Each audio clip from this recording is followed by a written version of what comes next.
오늘은 방금 읽어주신 마가복음 9장 말씀을 통하여서 믿음 없는 것을 도와주소서라는 제목으로 말씀을 나누도록 하겠습니다.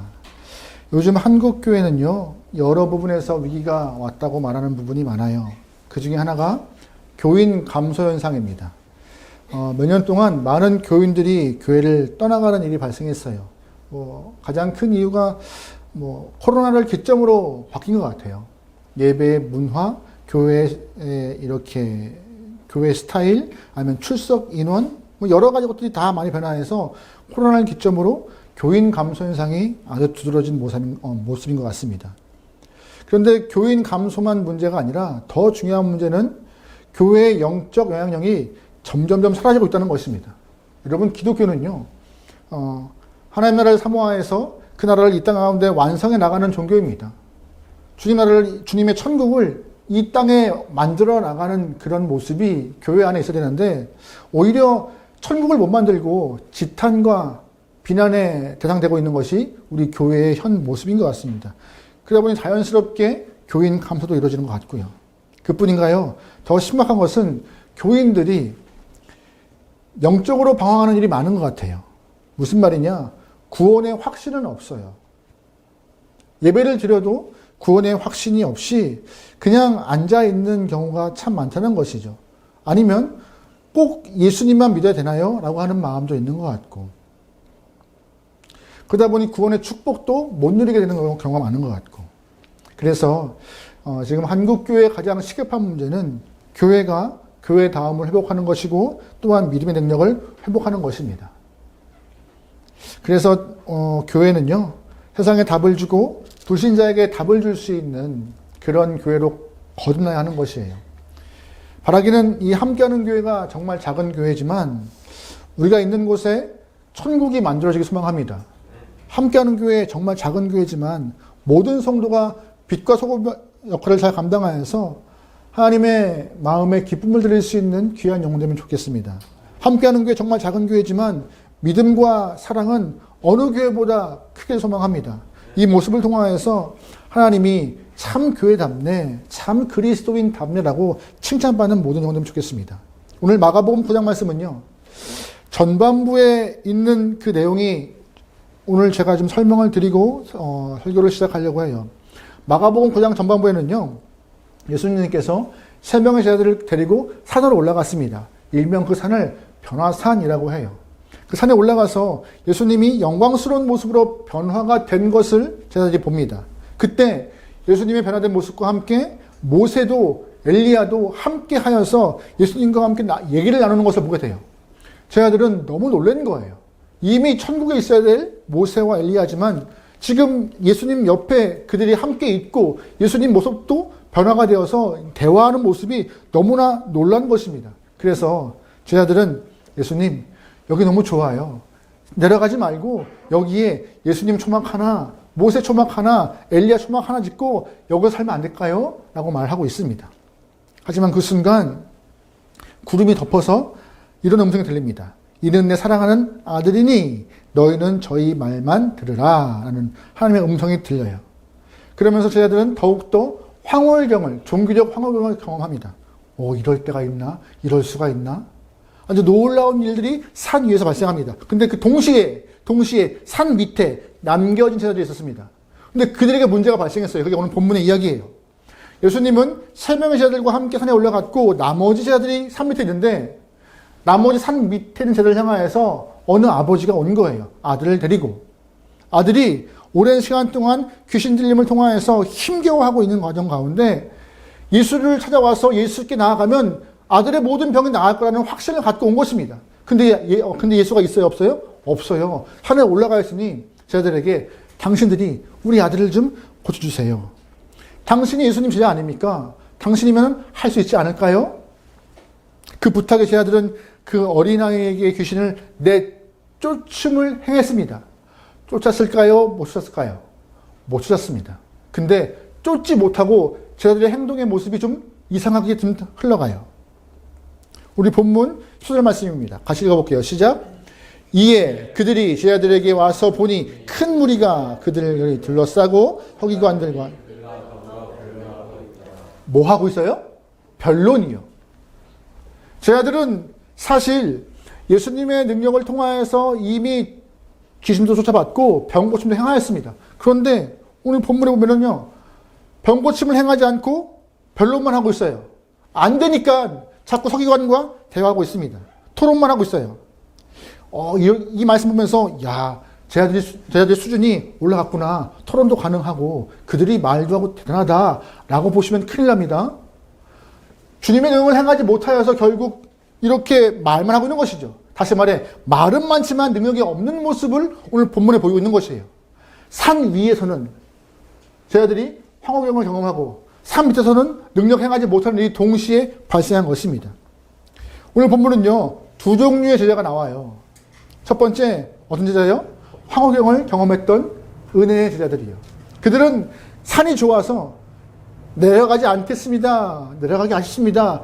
이곳에서 하나님의 그 은혜를 계속 체험하면 좋겠습니다라고 동떨어진 삶을 원하고 있습니다. 이 모습은요, 쉽게 말해서 삶을 외면하고 있는 제자들의 모습인 것이죠. 소위 신비주의에 빠져서 가정도 버리고 직장 버리고 이상하게 흘러가는 경우가 아마 이런 부분일 거예요. 또한 두 번째 제자가 어떤 부분이에요? 귀신 들린 아이에게 아무것도 해줄 수 없는 무기력한 제자들의 모습이에요. 말만 합니다. 토론만 열심히 해요. 하지만 정작 그 아이의 삶에 해답도 문제 해결도 못 주고 있어요. 사실 이 두 종류의 제자들이 우리의 모습일 수도 있는 것 같습니다. 한국교회의 모습이요. 지금 한국교회가 이 땅에 많은 그리스도인들이 말만 많고 능력이 잃어버린 모습이 아닌가. 아니면 어떤 부분은 삶을 뒤로 한 채 은혜만 쫓고 황홀경만 쫓아버리는 신비주의의 신앙에 붙잡혀 있지 않은가. 우리는요, 어떻게든 영적인 능력을 회복하여서 허락하신 삶에서 온전하게 하나님의 마음을 드러낼 수 있는 귀한 영혼이 될 줄 믿습니다. 신앙과 삶은 분리된 것이 아닙니다. 신앙은요, 우리의 삶을 통하여서 세상을 변화시킬 수 있는 믿음의 영혼으로 성장시키는 거예요. 세상을 등질 수가 없는 것입니다. 오늘 우리가 그 말씀을 좀 보려고 해요. 어떻게 하면은 잃어버린 영적 능력, 믿음을 회복하여서 하나님 보시기에 아름다운 모습으로 나아갈 수 있을까? 그걸 좀 나누려 합니다. 첫 번째, 우리가 영적인 능력을 회복하기 위해서 다른 것보다 삶의 문제를 예수님께 가지고 나와야 하는 것입니다. 왜냐하면요, 예수님이 그 그리스도이시기 때문입니다. 지난주 말씀 기억하세요? 그 그리스도? 너는 나를 누구라 하느냐 할 때 베드로가 주는 그 그리스도이십니다. 구약부터 예언되어 있었고 우리가 기다린 그 메시아, 보내기로 약속하신 그 메시아가 우리 앞에 있다는 그 고백. 메시아이신 예수님이기 때문에 모든 문제를 주 앞에 갖고 나가는 것이 삶의 해결점임을 꼭 기억하시면 좋겠습니다. 오늘 본문에 보면은요, 아마 예수님이 산에서 그 일을 마치고 내려오시면서 어처구니 없는 모습을 보였을 것이에요. 어떤 모습이요? 제자들이 서기관과 토론만 하고 있는 모습. 분명히 앞에 귀신 들린 아이가 있고 아버지가 부탁했음에도 불구하고 아무것도 행하지 못한 채 그냥 서기관과 토론, 대화, 이야기를 나누고 있는 제자들의 모습. 이미 마가복음 6장 말씀에서 예수님은 제자들을 2명씩 짝 지어서 여러 고을을 보냈습니다. 고을 다니면서 병도 고쳤고 회개하라 외치면 회개를 하는 영혼이 많았고 또한 귀신도 쫓았습니다. 근데 오늘 9장 말씀에서 아무런 능을 행하지 못하고 있어요. 예수님이 이때 말씀하시죠. 아버지에게, 제자들에게 네가 지금 어떤 이야기 하느냐? 쟤들과 무슨 변론을 하고 있어? 라고 말하자 그때 허겁지겁 아이의 아버지가 달아와서 예수님, 당신께 우리 아들을 고쳐달라고 왔지만 당신의 제자들이 아무것도 하지 못하고 있습니다라고 지금 마음에 무거움을 내려놓고 있는 것이에요. 그때 예수님이 이렇게 말씀하세요. 19절 말씀입니다. 같이 볼게요. 시작. 대답하여 이르시되 믿음이 없는 세대여 내가 얼마나 너희와 함께 있으며 얼마나 너희에게 참으리요. 그를 데리고 아멘. 예수님 말씀하세요. 그를 데리고 오라. 예수님 앞에 나온 것이 해결점의 시작이고 변화의 시작이고 무너진 영적인 삶을 더 건강한 모습으로 끌어들일 수 있는 첫 단계임을 말씀하시는 것입니다. 예수 앞에 나오라. 그게 답인 것입니다. 영적 능력을 회복하기 위하여서 무엇보다 예수님을 깊이 알아가야 하며 더 가까이 하는 것이 우리의 숙제이고 그 숙제를 꼭 이루어서 건강한 신앙이 되어야 되는 것이 우리의 목표인 것이어야 돼요. 본문에서 아이가 예수 앞에 나오는 순간 아이에 있던 귀신은요 꼼짝 못하고 있습니다. 그리고 말씀하세요. 내가 명하노니 그 아이에게서 나오고 다신 들어가지 말라. 그 말씀에 귀신은 떠나가죠. 왜 귀신이 두려워하고 왜 귀신이 예수의 명령에 꼼짝 못하고 떠나갔을까요? 예수님이 하나님의 아들이시기 때문이에요. 또한 예수님이 하나님의 약속의 그 그리스도이시기 때문입니다. 그래서 모든 문제 그 앞에 내려놓는 것이 우리의 삶을 회복시키는 힘인 거예요. 예수님은 저희들에게 많은 것들을 가르치셨을 것입니다. 근데 그 많은 가르침 중에서 오직 하나 분명히 가르치고 싶으신 것이 있으셨어요. 그게 뭘까요? 그 많은 것 중에서 분명히 이거 하나는 꼭 알아야 되라고 하는 것 딱 하나. 뭘까요? 예수님 자신이요. 뭐 하면 돼, 뭐 하면 돼가 아니라 예수님 자신이요. 그래서 8장 말씀에 너희는 나를 누구라 하느냐고 물으신 거예요. 많은 물음보다 너희가 보기에 내가 누구 같니? 라고 물어보시는 거예요. 그게 중요하니까. 여러분 보시기에 예수님은 어떤 분이십니까? 오늘 본문에 있는 것과 같이 어제 보았던 베드로의 고백같이 그 그리스도라고 말할 수 있는 믿음의 마음을 여러분 삶에 무장하시기 소망합니다. 그 얘기에 예수님 좋아하시잖아요. 만족하시잖아요. 그 이후 뭘 얘기하세요? 십자가와 부활이요. 예수가 누구인지 정확히 알자 십자가도 부활도 말씀하시는 것이 예수의 마음이었던 것이에요. 다시 말해서 성도는요. 예수님 아는 것이 능입니다. 성도는 예수와 함께하는 것이 능이에요. 우리가 많이 알고 많이 배우고 많이 경험하는 것 필요하죠. 하지만 그것은 삶에 조금 필요하지만 삶에 정말로 중요한 삶에 막혀있는 여러 가지 열쇠를 풀어가는 중요한 열쇠는요. 예수밖에 없습니다. 예수엔 답이 없어요. 여러분 성경이 무슨 책입니까? 성경 안에 있는 이야기. 참 장수도 많고요. 글씨도 작아요. 근데 이 성경 말씀은요. 딱 보면은 딱 하나예요. 이 땅에 하나님이 구원자를 예언하셨다. 그 예언자가 그 구원자가 누구라고요? 약속하신 그 예수 그리스도라고요. 그거 말씀하시는 거예요. 그 예수가 그 그리스도심을 믿는 영혼들이 이 땅 가운데 예수를 증거할 때 어떠한 일이 있는지를 말하고 있는 것이 성경이며 예수를 믿고 쫓아가는 영혼들의 삶이 어떻게 변하는 것인가를 보여주는 것이 성경이며 또한 마지막 때 심판주로 오실 예수님에 대해서 설명하는 것이 예언하는 것이 성경입니다. 성경은요 오롯이 누가 주인공이에요? 예수님이요. 예수님. 그 주인공이신 예수님을 여러분 더 알고 그분께 더 나오길 소망합니다. 피하지 마십시오. 외면하지 마십시오. 예수님 만나야 합니다. 그게 답이에요. 오늘 이 아이에게도 답은요. 예수께 나온 것입니다. 예수께 나와야 풀어갈 수 있는 길이 생기는 거예요. 그래서 성도는요. 오직 예수님으로 또한 그의 십자가로 세상을 승부하는 영혼임을 꼭 기억하세요. 뭘로 승부해요? 예수님으로. 십자가로 부활로요. 성도의 힘은 다른 거 없습니다. 두 번째, 본문에서 잃어버린 능력을 회복하기 위해서 어떤 것이 필요해요? 예수님을 향한 믿음이요. 절대적인 믿음이요. 예수님은 귀신 들린 아들을 데리고 온 아버지에게 이 아이가 언제부터 이렇게 됐느냐라고 물어보세요. 아버지와 어릴 때부터 아이가 힘들었어요. 라고 하면서 아버지가 살짝 말을 더 하십니다. 어떻게 더해요? 아버지 말은 무엇을 할 수 있거든. 예수님, 우리를 좀 불쌍하게 도와달라고. 뉘앙스가 참 애매해요. 무엇을 할 수 있거든. 하실 수 있으면 좀 도와주세요라는 말을 하고 있는 것이죠. 분명히 아이의 아빠는 처음에 예수님께 아이를 데리고 나오면은 그 아이가 나을 수 있다라고 확신했습니다. 근데 오늘 말씀은 갑자기 무엇인가 할 수 있다면 우리를 좀 도와주세요라고 안 하고 있어요. 무엇인가 할 수 있다면. 왜 바뀌었을까요? 왜 이렇게 뉘앙스가 처음에는 굳건한 믿음으로 갔다가 나중에 좀 뉘앙스가 좀 흐리멍텅하게 바뀌었을까요? 딱 하나예요.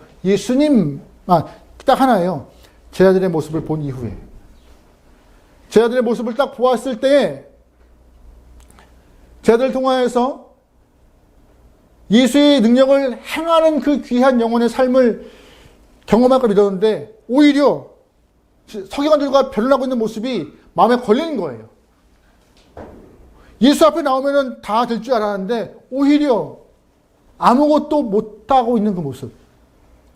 제 아들이 믿음이 조금씩 더 약해지고 무너지고 힘들어지자 아버지에게도 그 믿음의 약함이 전염되고 있는 것입니다. 그래서 건강한 교회는요, 모두가 다 함께 나가는 것이에요. 하나만 으쌰으쌰 되는 것이 아니라 모두가 다 믿음 안에서 으쌰으쌰 할 때 건강이 되는 것인데, 반대로 또한 조그만 틈이 있으면요, 모두가 주저앉는 것도 교회예요. 참 어려워요. 오늘 본문에 저희들의 영적인 불신앙, 무능이 아버지에게도 그대로 전염되어서 예수님, 처음과는 다르게 예수님 무언가 할 수 있다면 우리 좀 도와주세요. 분명히 어조가 바뀌어버렸어요. 그때 예수님이 분명하고 명확하게 말씀하십니다. 말씀 볼까요?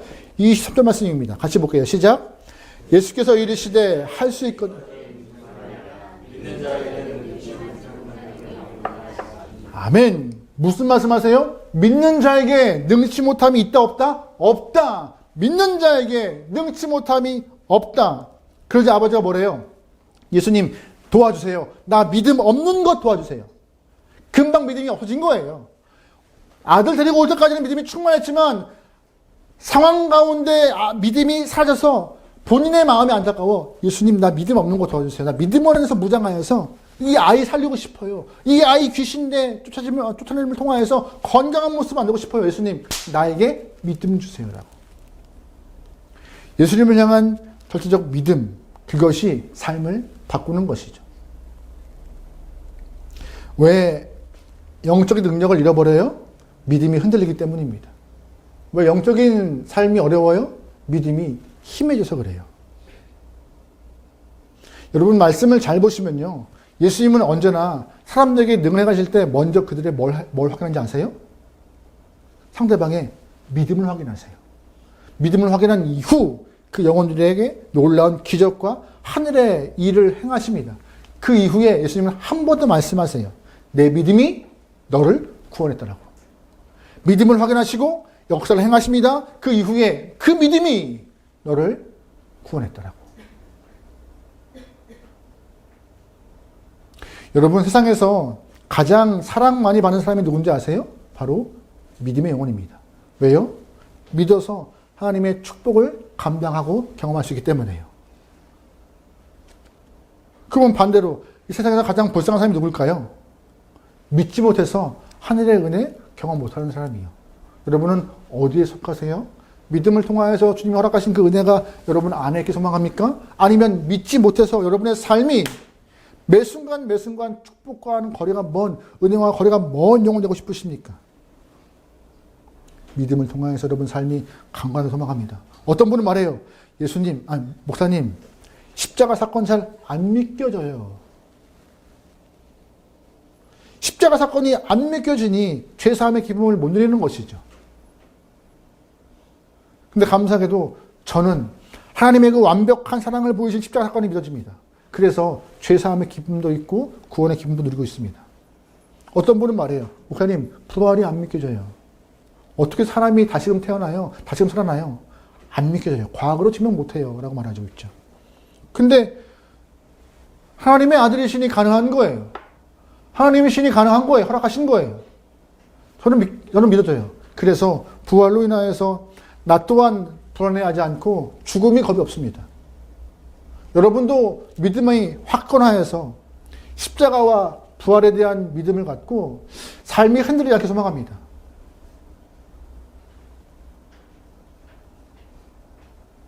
세 번째, 오늘 본문을 보면요, 이 영적인 무능과 불신앙을 어떻게 이겨내는지 잘 보시면 돼요. 뭘로 이겨내요? 마지막으로 기도로요. 기도로. 첫 번째 잘 보시면 모든 삶의 문제를 누구 앞에 갖고 왔어요? 예수 앞에 갖고 나왔습니다. 예수를 향하여서 어떠한 것이 필요해요? 그래서 믿음이 필요해요. 잘 보세요. 문제와 어려움들을 누구 앞에 갖고 나와야 돼요? 예수 앞에 갖고 나와야 돼요. 갖고 나올 때 어떠한 마음이 필요해요? 믿음이 필요해요. 근데 그 믿음을 어떻게 드러날 거예요? 그 믿음을 어떻게 증명할 거예요? 믿음을 어떻게 표현할 거예요? 그게 바로 세 번째, 기도인 것입니다. 기도가 우리 믿음을 표현하고 증명하고 드러내는 방법이라는 것이에요. 뭐가요? 기도가요. 갖고 나오면 뭐예요? 믿음은 뭐예요? 그 믿음을 표현하지 않고 있는데, 속으로 꽁꽁 싸매우는데, 오히려 믿음은요, 선포하고 주 앞에 간구할 때 능의 능을 더하여서 우리에게 현실로 다가오는 것입니다. 기도는 하나님을 우리 편으로 만드는 방법이에요. 근데 반대로 기도하지 않으면요, 내 생각, 내 방법, 내 계획, 내 잔꾀를 의하기 때문에 하나님이 도우시지 않으시는 거예요. 오늘 본문에도 기도 외에는 다른 것이 없더라고 하잖아요. 아이를 쫓으신 이후에 제 아들이, 예수님, 어떻게 예수님은 이 아이의 귀신 들림을 쫓아냈습니까? 우리 안 되는데. 딱 한마디 하세요. 기도 외에는 안 된다. 기도 외에는. 답이 없어, 그거밖에 라고. 기도가 문제를 해결할 수 있는 가장 쉬운 방법이며, 가장 강력한 방법이며, 가장 유력한 무기임을 꼭 기억하시면 좋겠습니다. 왜 기도가 능이고 왜 기도가 강력해요? 하나님을 의지하니까는요. 기도는요, 나를 의지하는 것이 아니라 주님을 의지한다고 표현한 거기 때문에 기도가 힘이 있을 수밖에 없어요. 여러분 삶에 문제 있을 때 자꾸 어떠한 문제를 풀기 위해서 주변을 찾지 마시고 하늘을 바라보시면서 기도하시기 소망합니다. 하나님, 이 문제가 나한테는 큰 짐으로 오고 있습니다. 해결할 방법이 없어요. 하나님, 어떻게 하면 좋을까요? 그때 우리의 능은 딱 하나예요. 기도하는 것. 주 앞에 갖고 나왔어요. 믿음을 가져요. 그 다음에 기도하면서 믿음을 표현하는 모습. 하나님, 주님이 답이십니다. 무릎 꿇을 때 승리할 수 있는 거예요. 무릎 꿇을 때 우리의 삶이 바뀌는 거예요. 무릎 꿇는 게 어려우세요?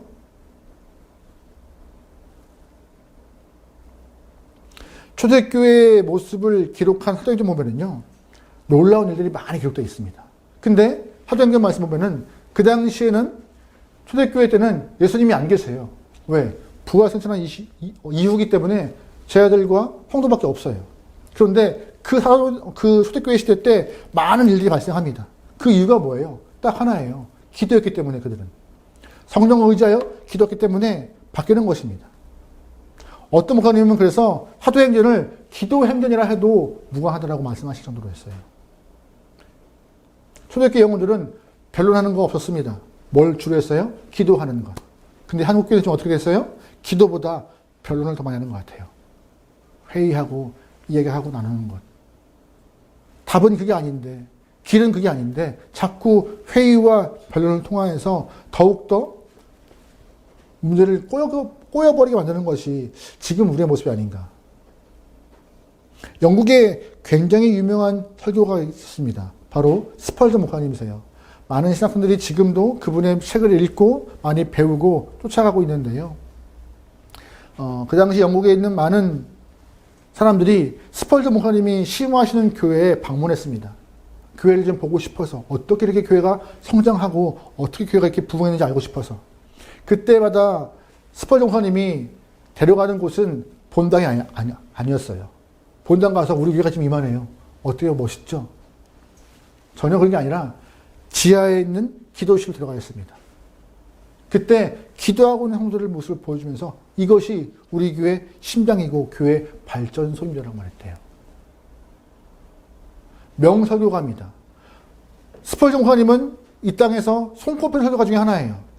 그가 내 설교 때문에 많은 사람들이 영혼 은혜를 받고 삶이 바뀌었습니다가 아니라 성도들의 기도와 무릎 꿇음 때문에 교회가 숨을 쉬고 힘을 내고 있는 것입니다라고.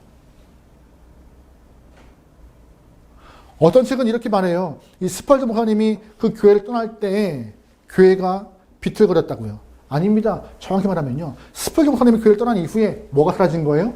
기도가 사라진 거예요.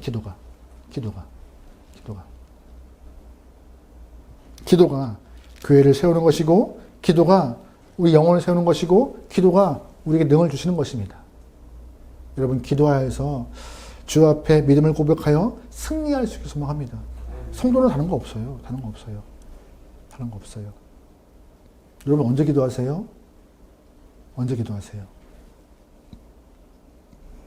하루에 3번은 기도하시죠? 두 끼 드시는 분은 두 끼 기도하시겠죠? 네. 언제 기도하세요? 기도하시기 소망합니다. 기도해야 돼요. 기도해야 돼요. 빌립보서 말씀에 이런 표현이 있습니다. 빌립보서 4장 6절 말씀인데요. 같이 해볼게요. 시작. 아무것도 염려하지 말고 다만 모든 일에 기도와 간구로. 아멘. 방금 전 말씀에서 두 가지의 말이 상반되고 있어요. 아무것도와 모든 것. 기도하지 않으면요, 염려만 생기고 기도할 때 모든 것이 내 안에 들어오는 것입니다. 사실 염려하는 것은 아무것도 아니에요. 기도할 때 바뀌는 거라고 말씀하시는 거예요. 염려 소용없어. 염려 아무것도 아니야. 너의 삶에 기도하는 모든 것들을 얻고 싶어? 기도해. 기도해. 목사로서 꿈꾸기는 이왕 예배당에 나와서 다 같이 기도하면 좋겠지만 그럴 만한 상황과 여건이 안 되면은 여러분 있는 자리에서 기도하세요. 하루에 5분, 10분도 기도 못하시면 안 됩니다. 정말 기도하셔야 됩니다. 참 신기하죠. 밥 한 끼 안 먹으면요, 손 떨려요, 막. 땀이 줄줄 나요. 저는 그래요. 밥 한 끼 안 먹으면. 그런데 신기하게 기도 안 해도 살 것 같아요. 그죠? 그거 속임수예요. 속임수예요. 기도 안 하면요, 우리 영혼이 말라 비틀어져요. 숨을 쉴 수가 없어요. 숨을 못 쉬고 있는 상황을 오랜 시간 동안 있기 때문에 뭐 기도 하나하나 똑같이라고 생각하시는데 전혀 오산입니다. 여러분 기도하셔야 됩니다. 할렐루야. 오늘 본문은요, 분명히 말해요. 삶의 문제 주 앞에 갖고 나와. 믿음으로 갖고 나와. 그래야 되는 거야. 그 믿음을 어떻게 표현한다고요? 기도로요. 기도로. 그래야 우리 삶이 주 앞에 쓰임받을 만한 영혼의 삶으로 바뀌어버리는 것입니다. 여러분 기도하실 때 하나님 나 믿음 없는 거 보시죠. 믿음이 있도록 채워달라고 기도하세요. 그러면 오늘 본문과 같이 저 믿음 없어요 하나님. 근데 기도는 하고 싶어요. 기도해야 될 것 같아요. 나에게 믿음 주어서 주 앞에 믿음으로 부탁드리고 간구하고 기도하여 해결 한번 해달라고. 기도 외에는 다른 등이 없습니다.